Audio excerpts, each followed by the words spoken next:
And once again, I'm Diane Sawyer here at ABC News headquarters in New York. We're coming back on the air with the breaking news. On December 14, 2012, Adam Lanza fatally shot 20 children and 6 adult staff members in a mass murder at Sandy Hook Elementary School. It was later revealed that he used video games as a form of training, and he is the most recent in a long line of serial killers who have claimed to use video games in such a manner. They'll tell you where to go, but they won't know. Anders Breivik, the perpetrator of the 2011 attacks in Norway where 69 people were killed. Eric Harris and Dylan Klebold, the boys behind the Columbine Massacre of 1999. And James Holmes, the Dark Knight Rises gunman of 2012, all claim to have used video games in preparation for committing their atrocities.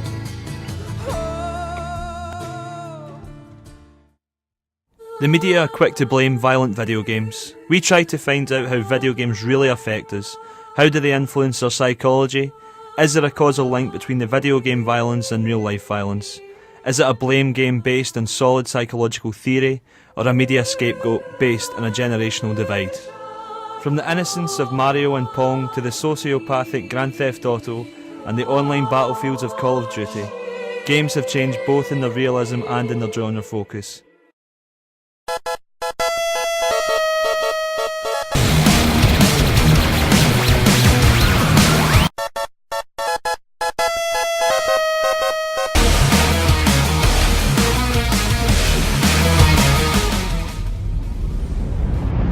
Is this the next level of interactive gaming?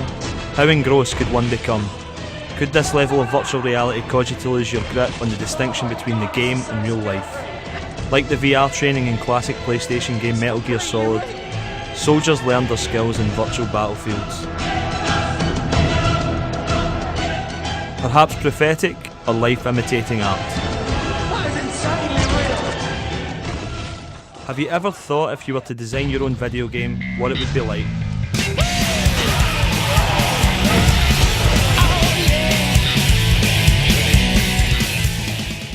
I try and put as many genres in it as possible, as in like, I put a map maker for all the creative people, first person shooter for all the people that enjoy their first person shooters. It would have an element of creativity.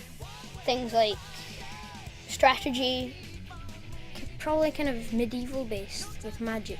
and maybe even like mini games, so or like a football mini game or something where FIFA or rugby players or something can go and play games.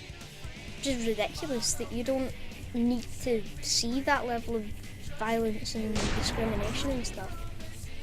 I don't really see how anyone would want to play it, honestly. We have asked gamers if they ever get angry while they play video games.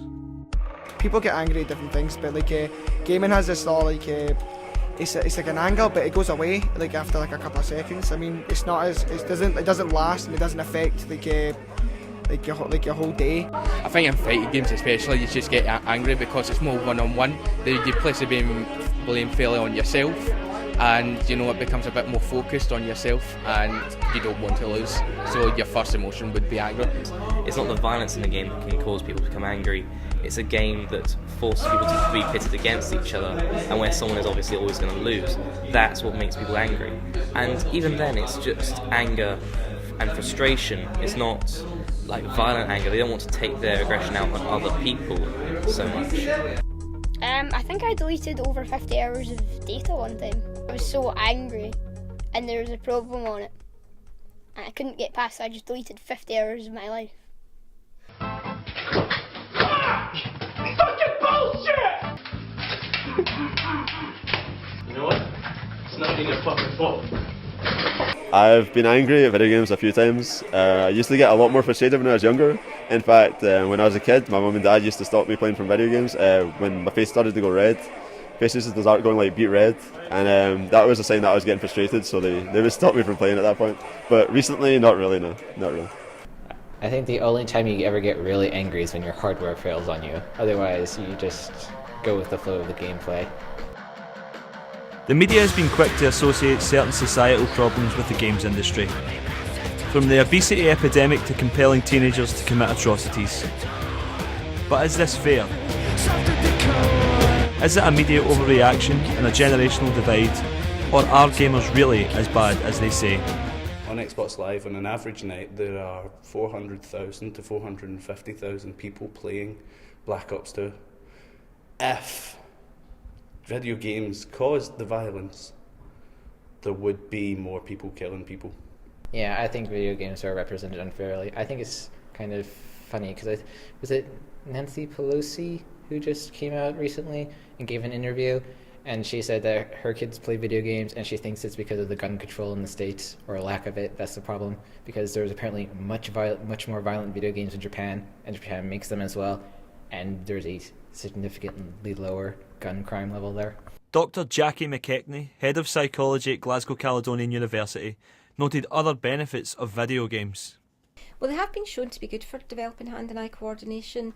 There's been studies that have looked at this in relation to attention, and they've shown that gamers are, in children, gamers are particularly good at looking at the whole environment. When they're looking at the game, they can see differences in the environment more quickly than people who are not gamers. What we find is that there's some studies, earlier studies certainly have found that there's a positive relationship between violence and games and real life violence, but you wouldn't be able to say that there was a causal link between them.